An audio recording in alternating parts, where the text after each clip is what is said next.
네, 감사합니다. 네, 부족한데 이곳까지 세워주신 살아계신 하나님께 감사를 드리고요. 또한 청빙위원회와 당회와 여러분들에게 감사를 드립니다. 제가 오늘 이 시간 함께 나눌 말씀은 우리가 노래하는 이유의 말씀을 가지고 함께 하나님의 말씀을 나누고자 합니다. 영국의 유명한 레클이라는 지휘자가 있습니다. 이 지휘자는 크리스마스 때가 되어지면 핸델의 메시아를 종종 연주하고 했었는데요. 어느 해의 연주회 중에 이런 일이 있었다고 합니다. 연주회가 점점 이렇게 고조가 되면서 메시아 오라토리 중에서 가장 아름다운 곡이었던 내주는 살아계시고라는 곡이 연주되고 있었어요. 그때에 이 노래를 불렀던 소프라노 가수가 최고의 박자와 음정, 음색, 감정을 가지고 아름답게 노래를 하고 있었습니다. 그런데 이 레클이라는 지휘자가 갑자기 노래를 하던 이 소프라노와 또 연주가들에게 음악을 중단시키게 되어지죠. 그리고 나서 이 레클 지휘자가 이 소프라노 가수에게 이렇게 질문합니다. 당신은 내 주는 살아계시고 이 사실을 믿습니까? 라고 공연 중에 갑자기 질문한 거예요. 그랬더니 이 소프라노 가수가 잠깐 놀랐지만 이렇게 고백했습니다. 네, 그렇습니다. 라고 고백했어요. 그때 이 지휘자가 이렇게 이야기합니다. 그러면 당신이 믿는 그 믿음을 가지고 하나님께 찬양을 해보십시오. 라고 했어요. 지금까지 이 소프라노 가수가 집중했던 것은 음정과 박자, 음색, 호흡 이런 것들이었어요. 그런데 이 지휘자에게 이런 말을 듣게 되면서 자신이 집중했던 이런 외적인 것을 내어놓고 그 순간에 하나님을 바라보고 이곳 가운데 임재하시는 그 하나님을 바라보며 그가 찬양을 하기 시작했습니다.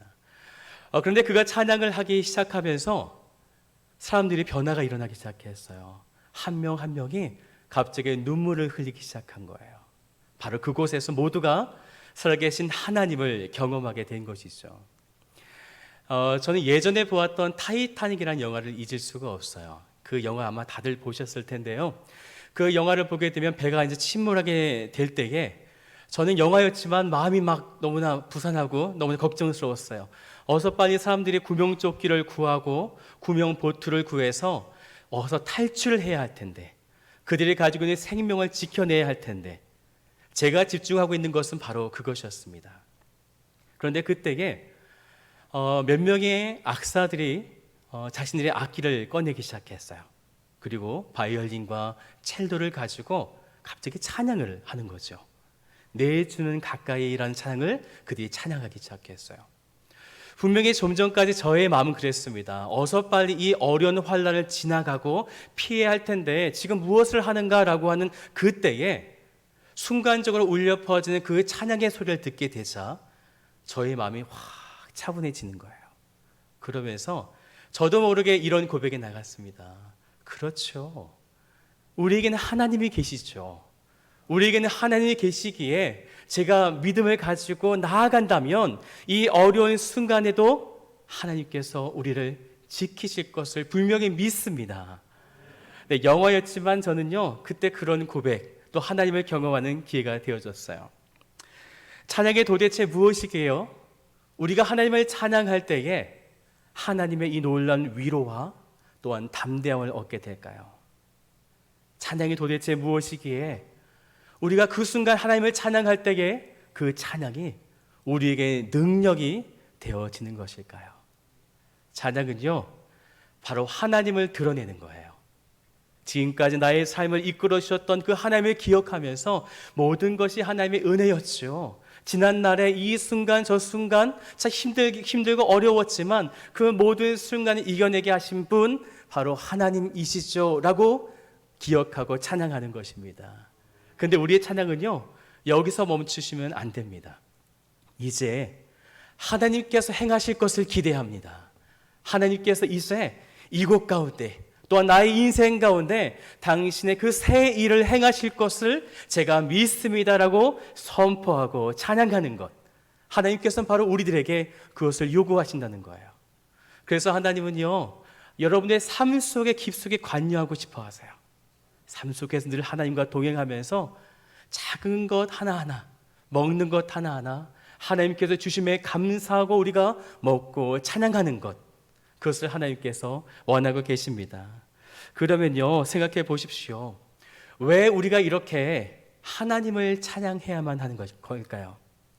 첫 번째는요, 우리는 하나님을 찬양하도록 지어졌기 때문입니다. 우리 말씀 같이 볼까요? 21절의 말씀 함께 보겠습니다. 이 백성은 내가 나를 위하여 지었나니 나를 찬송하게 하려 함이라. 아멘.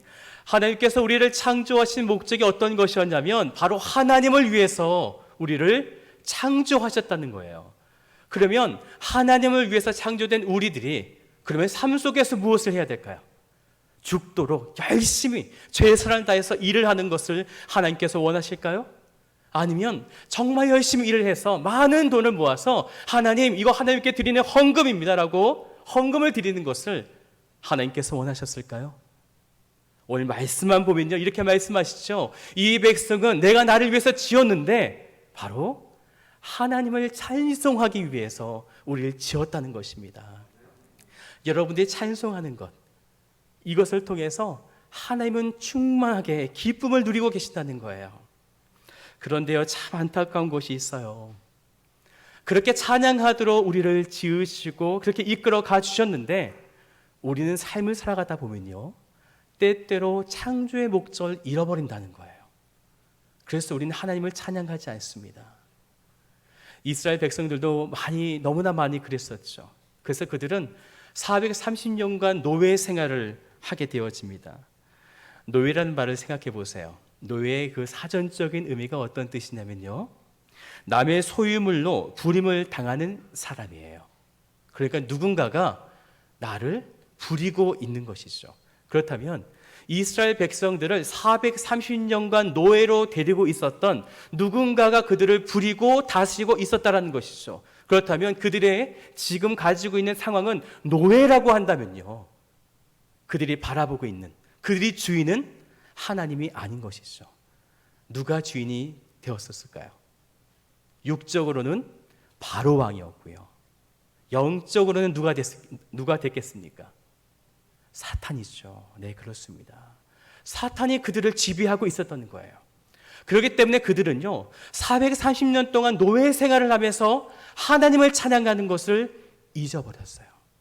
이것이 하나님께 얼마나 고통일까요? 나를 위해서 하나님께서 창조하셨다고 했는데 그 백성이 10년도 아니고요, 무려 440년 동안 하나님을 찬양하지 못했다고 한다면 이것이 하나님께 얼마나 슬픔이 되겠습니까? 그래서 하나님은요, 당신의 백성을 구원해 내시기로 한 거예요. 다시금 찬양할 수 있는 자리로 이끌어 가기를 원하셨어요. 그래서 하나님은요, 애굽 땅 가운데에 10가지의 기적을 보여주셨습니다. 그리고 홍해 바다에 이 놀라운 기적들을 그들에게 행하셨어요. 또 먹을 것이 없다고 했던 그들에게 하나님께서는 천국에서, 하늘에서 만나를 내려주셨어요. 이 만나를 원어적으로 보면 어떤 뜻인지 아십니까? 만나가 내릴 때요, 하늘에서 억수같이 쏟아졌다라고 얘기했어요.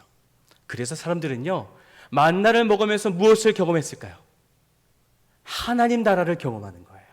만나를 먹으면서 우와, 이것이 바로 하나님 나라군요 라고 감탄하면서 그들은 만나를 먹는 거죠.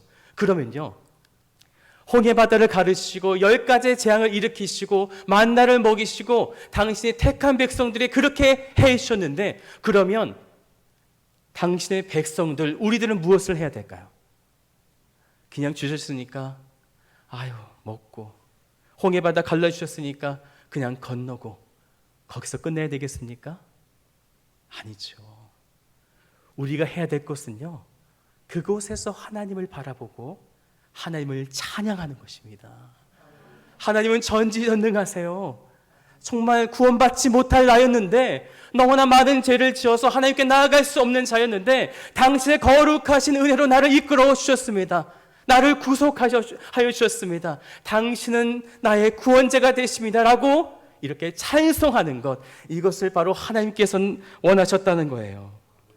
오늘 우리가 이사야 말씀을 함께 보고 있는데요, 이사야가 활동했던 그 시기는요, 아직 북이스라엘도 멸망당하지 않았고 또한 남유다도 멸망당하지 않았을 그때예요. 그런데 오늘 하나님께서 19절의 말씀을 그들에게 주시죠. 말씀을 보시겠습니까? 어떻게 말씀하십니까? 보라, 내가 새 일을 행하리니 라고 말씀했어요. 어떤 상황이냐면요, 이제 곧 너희들의 그 패역함, 너희들의 그 죄로 인해서 너희들은 다 멸망받을 거야. 그런데 그런 너희들이지만 내가 너희들을 너무나 사랑하기 때문에 내가 너희들을 구원하여 줄 것이다 라는 것이 바로 이사야의 말씀이에요. 그래서 하나님은요, 이전에 한 번도 없었던, 한 번도 일어나지 않았었던 위대한 일을 하나님께서 행하십니다. 이것은 지금까지 그 누구도 행한 적이 없었어요. 오늘 말씀을 함께 볼까요? 20절 말씀입니다. 20절 중간부터 보시면 내가 광야의 물을, 사막의 강들을 내어 내 백성, 내가 택한 자에게 마시게 할 것이라 라고 말씀하신 거예요. 그것은요, 아무것도 없었던 그 광야, 그 땅에 하나님께서 진리의 그 길을 내시겠다는 거죠. 또한 사막에 아무것도 마실 수가 없는, 그 물이 없는 그곳에 하나님께서 그곳에 물을 내시고 생수의 강을 내셔서 너희들에게 마시게 할 것이다 라는 거예요. 하나님께서 왜 그렇게 하셨을까요? 하나님께서 왜 그들에게 길을 내셨을까요? 그리고 왜 여러분들에게 왜 생수의 강을 허락하여 주셨을까요? 그것은 여러분들이요, 하나님의 백성이기 때문에 그렇습니다. 하나님을 위해서 여러분들이 지어졌기 때문에 하나님께서는 생수의 강의 은혜, 바로 예수 그리스도를 통한 그 생수의 강의 은혜를 허락하여 주셔서 그 물을 마시는 자에게는 영원한 생명을 주시겠다라는 것을 바로 이때에 이사야를 통해서 하나님께서 예언하고 계셨다라는 거예요. 그러면 생각해 보십시오. 왜 하나님께서 생수를 주셔서 당신의 백성들을 살려내 주셨습니까? 그것은 여러분들이 하나님의 택한 백성일 뿐만 아니라 내가 그렇게 구원받게 돼서 가만히 멈춰서는 것이 아니라 하나님께서 행하셨습니다. 나의 삶의 모든 것들이 바로 하나님께서 역사하여 주셨고 이끌어 주셨습니다. 그러한 찬양을 올려드리도록 우리들을 그렇게 이끌어 주셨다라는 것입니다. 사랑하는 여러분, 그렇기 때문에 우리는요, 하나님을 찬양해야 됩니다. 우리의 상황이 비록 찬양할 수 없는 상황들이 너무나 많이 있죠. 육적인 질병이 올 때에 하나님께 기도를 그렇게 오랫동안 했었지만 끊임없는 육적인 질병이 떠나지 않게 됐을 때 정말 하나님, 나의 남편이, 나의 자녀들이 정말 이때 이 사업이, 이 일들이 정말 무사히 통과해야 됩니다 라고 했는데 하나님께서 그 위기 속에서 하나님께서 해결해 주시지 않을 때 우리는 어떻게 합니까? 하나님을 원망하게 되죠. 하지만 그렇지 않습니다. 그럼에도 우리가 해야 될 것은요, 그 순간에 우리 인생 가운데 그리 아니하실지라도 내가 하나님 바라보며 하나님 찬양합니다 라고 나아갈 때에 하나님께서 그때서야 비로소 우리에게 인생길에 길을 내어주시는 거예요. 그리고 강을 내어주시는 것입니다. 그래서 진짜 사는 것이 무엇인지, 진짜 생명이 무엇인지를 하나님께서 알려주시는 거예요. 그래서 우리는 하나님을 바라보며 찬양하는 것입니다. 하나님의 그 창조의 목적대로 나아갈 때에 하나님은 당신의 백성들을 건져내어 주시고 이끌어 주십니다. 너는 두려워하지 말라. 내가 너를 구속하였고 내가 너를 지명하여 불렀나니 너는 내 것이라. 오늘 이 사실 믿으십니까? 아멘. 우리가 하나님을 노래하는 이유 두 번째는요, 우리는요 하나님의 증인이기 때문에 그렇습니다. 증인은요 법정에서 자기가 경험한 일들을 증인하는 사람을 이야기해요. 법정에서 증인을 세우는 목적이 뭘까요? 어떤 사건이 있을 때 이것이 진짜입니다, 이것이 맞습니다라고 이야기하는 것이 바로 법정에 세운 목적이에요. 그러면 하나님께서 왜 이스라엘 백성들을, 그리고 또 마찬가지로 여러분 한 분 한 분을 왜 하나님께서 증인으로 세우셨을까요? 그것은요, 내가 믿는 하나님은 진짜입니다. 지금 성경 속에서 보여주고 있었던 모든 이야기는 여러분 사실입니다. 이것을요, 하나님을 믿지 않는 자들에게, 하나님을 알지 못하는 자들에게 내가 만난 그 하나님을 전하게 하기 위해서 오늘 여러분들을, 또한 이스라엘 백성들을 증인으로 세우신 거예요. 그러면요, 어떤 자가 증인이 되어질 수 있을까요? 증인이 되려면요, 그 현장을 보아야만 돼요. 그리고 또 증인이 되려면 진짜 그 사실을 귀로 들어야만 됩니다. 또 한 가지가 더 있어요. 증인이 되려면요, 내가 그것을 경험해야 된다는 거예요. 그런데 오늘 성경에 등장하는 이스라엘 백성들은요, 절대로 하나님의 증인이 될 수가 없었습니다. 하나님께서 너무나 많은 은혜를 베풀어 주셨고, 하나님의 그 살아계심을 그들 가운데 많이 나타내 주셨음에도 불구하고 그들은 하나님의 증인될 자격이 없었어요. 오늘 말씀 8절의 말씀을 보시겠어요? 8절 말씀 이렇게 말씀하죠. 눈이 있어도 보지 못하고 귀가 있어도 듣지 못하는 백성. 지금까지 하나님께서 얼마나 많은 은혜를 베풀어 주셨습니까? 지금까지 얼마나 많은 기적들을 그들의 눈앞에 펼쳐주셨어요. 그럼에도 불구하고 어떻게 말씀했습니까? 눈이 있어도 보지 못한다고요. 귀가 있어도 하나님의 말씀을 듣지 못한다고 이야기했었습니다. 왜 이런 일들이 일어나고 있을까요? 그것은요, 그들을 이끌어내었던 잘못된 소경된 지도자가 있었기 때문이에요. 에스겔서 8장의 말씀을 보면요, 오늘날 하나님께서 에스겔을 데리고 환상을 보여주세요. 그 환상 속에서 하나님께서 에스겔을 데리고 가죠. 그래서 제담은 북쪽 가운데 그를 데리고 가요. 근데 그쪽에 가보니까 글쎄 뭐가 있었냐면요, 떡하니 우상이 있었던 거예요. 제담은 북쪽이에요. 멀리 있는 곳이 아니고요, 하나님을 섬기고 있는, 하나님을 모시고 있는 그곳 제단에 우상을 섬기고 있는 거죠. 그때 담을 허물어서 보니까 그 담 안에 무엇이 있었냐면요, 각양 곤충, 동물, 그리고 지금까지 이스라엘 백성들이 섬겼던 모든 우상신들이, 그림들이 그 벽화에 가득하게 그려져 있었던 거예요. 그리고 그곳에서 그 예배를 집례하고 있었던 그 사람들이 손에 향로를 피워서 광란의 예배를 드리고 있었다는 거예요. 더 충격적인 게 무엇인지 아십니까? 이 예배를 집례했던 사람이 누구였냐면요, 25명의 제사장들이었다는 거예요. 그리고 70명의 장로들이었습니다.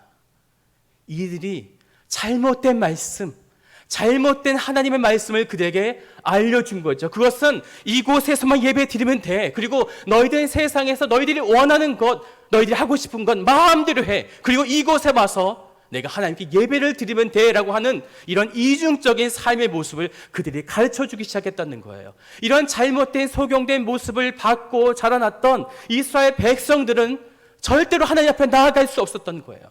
잘못 하나님을 믿고 있었다는 거죠. 그러면 하나님께서 어떻게 하셔야 될까요? 이렇게 잘못 하나님을 바라보고 있는 이스라엘 백성들을 어떻게 하셔야 될까요? 그래서 하나님께는요, 증인이 필요했던 거예요. 진짜 살아계신 하나님의 그 말씀을 경험하고 눈으로 보고 귀로 들었던 이 하나님의 증인이 하나님께는 필요했던 것이에요. 그렇다면요, 이 증인된 자들은요, 어떤 자들이었을까요? 오늘 10절의 말씀 함께 보시겠어요? 이 말씀을 증인된 여러분들이 한번 힘있게 한번 읽어보겠습니다. 시작. 여호와가 말하노라, 너희는 나의 증인, 나의 종으로 택함을 입었나니 이는 너희가 나를 알고 믿으며 내가 그인 줄 깨닫게. 아멘. 증인은 바로요, 하나님께서 택하신 자들이 증인이에요. 하나님을 경험한 자, 하나님을 알고 있는 자, 하나님은 나의 중심으로, 나의 구주로 영접한 자, 그래서 하나님이 누구이신지를 정확하게 깨닫고 있는 자, 바로 이 자를 하나님께서 증인으로 세우시겠다라고 말씀하시는 거예요.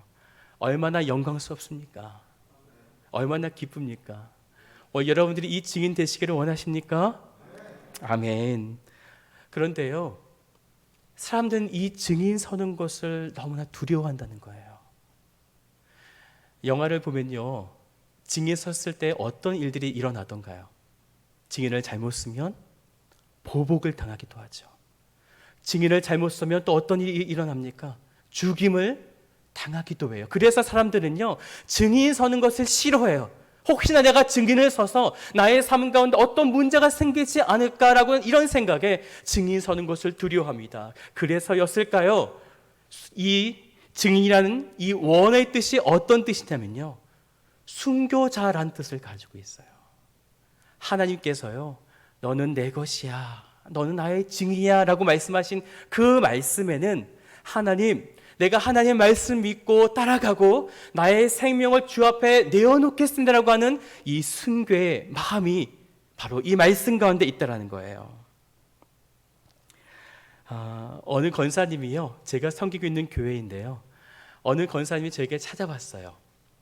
왜냐하면 이 아드님이 얼마 전에 예배 가운데에 내가 하나님의 그 복음을 위해서 이슬람에 가서 내가 복음을 증거하겠습니다 라고 이렇게 결단하고 작정하게 됐어요. 얼마나 기쁜 일이에요. 그래서 제가 사실 이 청년을 위해서 많이 기도했습니다. 정말 이 청년 하나님 얼마나 귀합니까? 하고 싶은 거 너무나 많을 텐데 하나님을 위해서 이 결단한 이 청년 너무나 감동됩니다. 그러니 주님, 이 청년이 하고자 하는 이 모든 길들을 주님께서 인도해 주세요라고 기도하고 있던 터였어요. 그런데 어머님 대신 권사님이 제게 찾아오셔서 이렇게 이야기하는 거죠. 목사님, 큰일 났습니다. 글쎄요, 제 아들이 이슬람으로 간다는 거예요. 그러니 목사님께서 기도해 주세요. 제발 이 아들이 마음을 고쳐먹고 성교를 가지 않도록, 마음을 돌이켜서 하나님께서 기뻐하시는 그 일들을 하지 않도록 목사님이 좀 도와주세요라고 저에게 이렇게 간청하면서 기도를 부탁하는 거예요.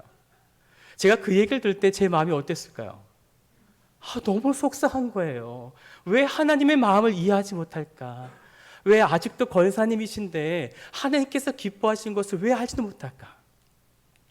저는요, 제가 걸어가고 있는 이 목회의 길이 너무나 기뻐요. 저희 할아버지도 저희 아버지도 목회의 길을 걸어가셨거든요.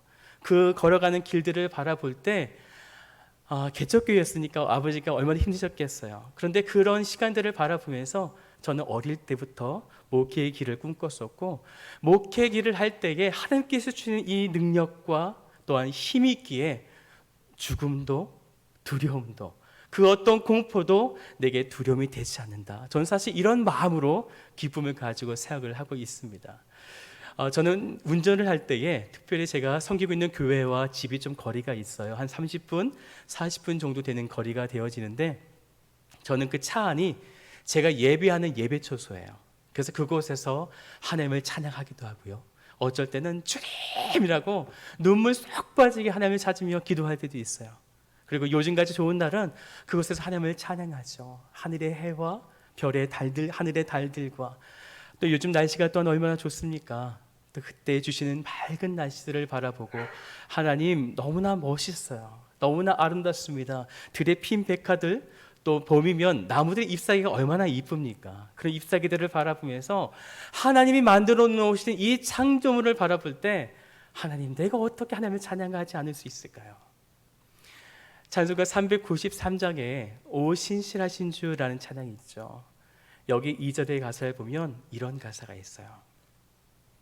봄철과 또 여름, 가을과 겨울, 해와 달 별들도 다 주의 건 만물이 하나로 드러낸 증거, 신실한 주 사랑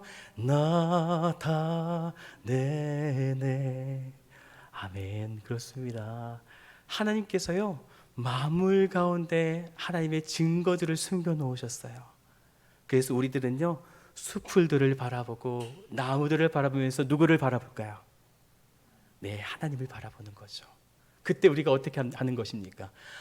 참 예쁘다, 참 아름답다. 그렇게 끝나는 것이 아니고요. 이렇게 고백하는 거죠. 하나님, 너무 아름답습니다. 어떻게 이렇게 아름다운 꽃을 제 눈에 보여주셨어요?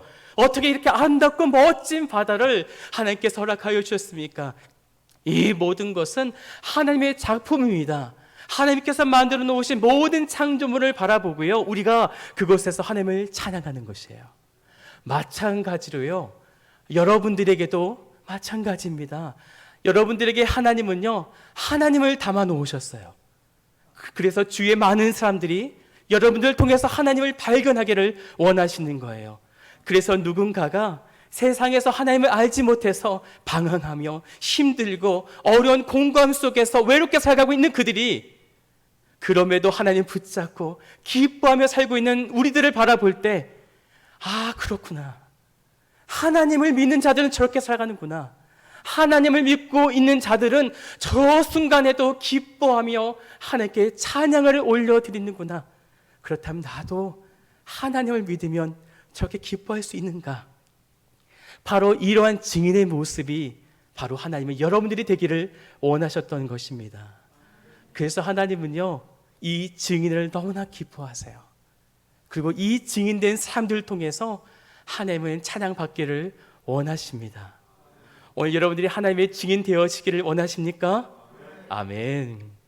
이 감사와 이 놀라운 증인 얼마나 멋지고 좋습니까? 그런데 우리가 사실 이 증인 서기를 원하지만 마음 한켠에는 이런 마음이 있을 거예요. 주님, 내가 증인 되겠습니다. 그런데요, 혹시나 예수님의 제자들처럼 내가 가지고 있는 뭔가 소중한 것을 내려놓아야 됩니까? 라고 하는 이런 두려움들.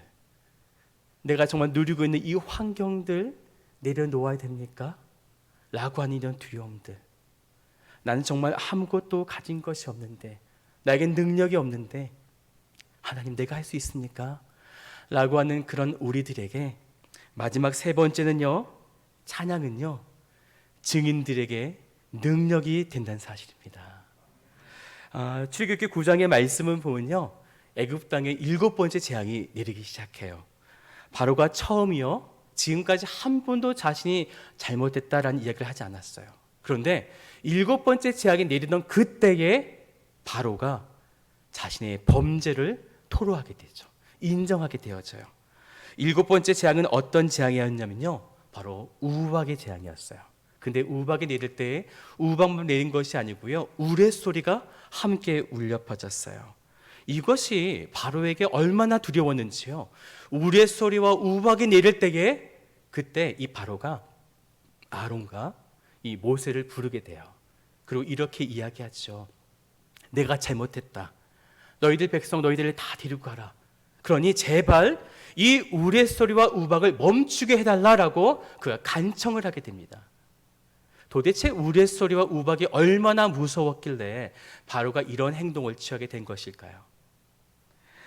바로의 이 모습을 보면요, 이 우레소리와 우박이 무엇인지를 우리가 알아야 될 것 같아요.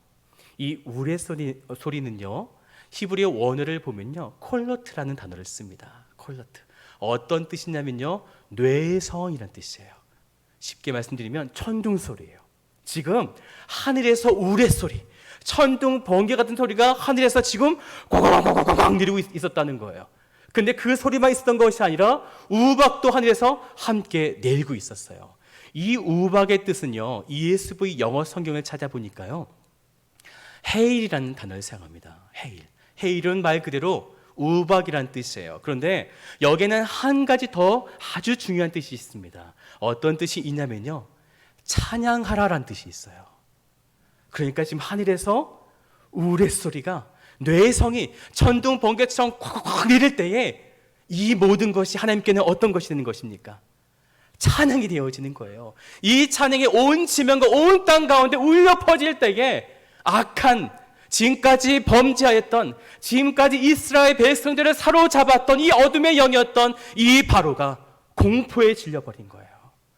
그래서 이것을 제발 좀 떠나가게 해달라. 그럼 너희들이 원한 대로 다 해주겠노라라고 자신의 죄를 인정하게 되어졌다는 거예요. 찬양은요, 바로 이러한 놀라운 능력이 있다는 거예요. 이 찬양을 통해서 하나님은 당신의 살아계심을 드러내기를 원했다는 거예요. 하지만요, 이 우레소리와 우박이 멈추게 되자 어떤 일이 일어난 줄 아십니까? 하나님의 그 찬양하는 그 소리가 멈춰서게 되자요, 우리 말씀을 함께 볼까요? 출애굽기 9장 34절 말씀이에요. 여기에 이렇게 말하죠. 바로가 비와 우박과 우레소리가 그친 것을 보고 어떻게 합니까? 하나님을 찬양하는 그 소리가 멈춰나게 되자 그가 다시 범죄하게 된 거예요. 그리고 그가 마음을 다시 완악하게 마음을 먹었다라는 것입니다. 찬양이 멈추게 되자 다시 어둠의 영이 그를 지배하게 되어진 것이에요. 사랑하는 여러분, 하나님을 찬양하지 않으면요, 우리도 마찬가지입니다.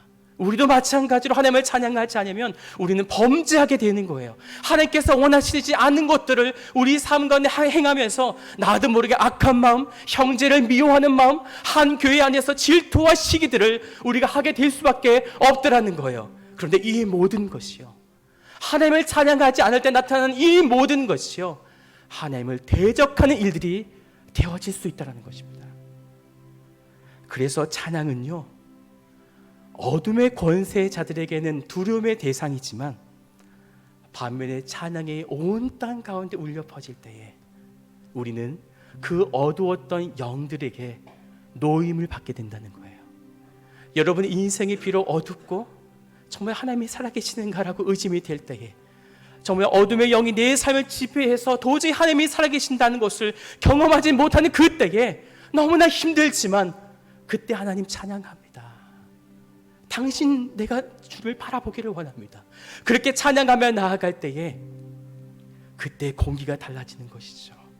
그때 하나님의 그 살아계심이 나의 인생 가운데 또한 나의 주의 환경에 하나님의 그 살아계심을 우리들이 그곳에서 경험하게 되어지는 것입니다.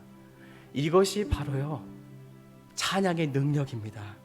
찬양은 하나님의 능력을 선포하는 것이에요. 하나님은 전지전능하십니다. 하나님은 위대하십니다. 정말 나는요, 너무나 보잘것없는 사람이었어요. 그런데 하나님께서 나를 구원하여 주셔서 내가 이곳에 있습니다. 내가 이곳에서 하나님을 바라봅니다. 그래서 하나님 때문에 제 삶은요, 늘 감사하고요, 늘 기뻐하는 삶을 살아가고 있습니다 라고 고백하는 것입니다. 지금 여러분의 인생과 영혼을 짓누르는 어둠의 권세가 혹시 있으십니까? 그렇다면 그때에 하나님을 바라보고 찬양하십시오. 찬양하기 너무 힘들 것입니다. 하지만 그럼에도 하나님이 승리하셨습니다. 우리는 확신합니다. 하나님께서 새 날에 새 구원의 역사를 나의 인생 가운데 펼쳐갈 것을 저는 확신합니다 라고 선포하며 나아갈 때에 오늘 여러분들은 하나님의 그 살아계심을 경험하게 될 것입니다. 오늘 하나님의 증인 되시는 여러분이 찬양을 통해서 하나님의 전지전능하심을 고백하시고 찬양하십시오. 그때 우리를 괴롭히는 어둠의 영들이 떠나가게 될 것이고 진리의 자유를, 진리의 그 영원하신 그 자유를 우리 모두가 경험하게 될 것입니다. 사랑하는 여러분, 오늘 여러분들의 찬양을 드리는 것은요, 바로 우리를 창조하신 목적입니다. 그리고 우리가 하나님을 찬양하는 것은요, 바로 여러분들 한 분 한 분이 하나님의 존귀한 증인이기 때문에 그렇습니다. 또한 우리가 하나님을 찬양하는 것은요, 바로 여러분들에게, 증인들에게 하나님의 능력을 더하여 주셨기 때문에 그렇습니다. 오늘 옆에 계신 분들을 한번 바라보세요. 우리 코로나로 인해서 옆에 분들 바라보기가 참 어려운 시대에 살고 있습니다. 한번 바라보세요. 이분은요, 하나님의 존귀한 증인이세요. 우리 옆에 분들에게 이렇게 한번 인사해 볼까요? 그러니까 잘하세요. 네. 네. 잘하십시오. 우리 온라인으로 듣고 계신 모든 가정에 계신 모든 성도 여러분들, 자녀들에게 잘하시고 남편에게 잘하시고 아내에게 잘하시고 부모님들에게 잘하십시오. 그분 한 분 한 분들이 하나님의 존귀한 증인이십니다. 오늘 여러분들이 그런 삶을 사시기를, 또한 서울중앙교회가 되시기를 주님의 이름으로 축복드립니다. 이 시간 말씀을 마치고요, 이 찬양을 함께 우리 하나님께 찬양했으면 좋겠습니다. 세상의 유혹 시험이 내게 몰려올 때에 나의 힘으로는 그것들 모두 이길 수 없네. 우리 이 가사를 기억하시고 하나님께 찬양하며 나아가십시다.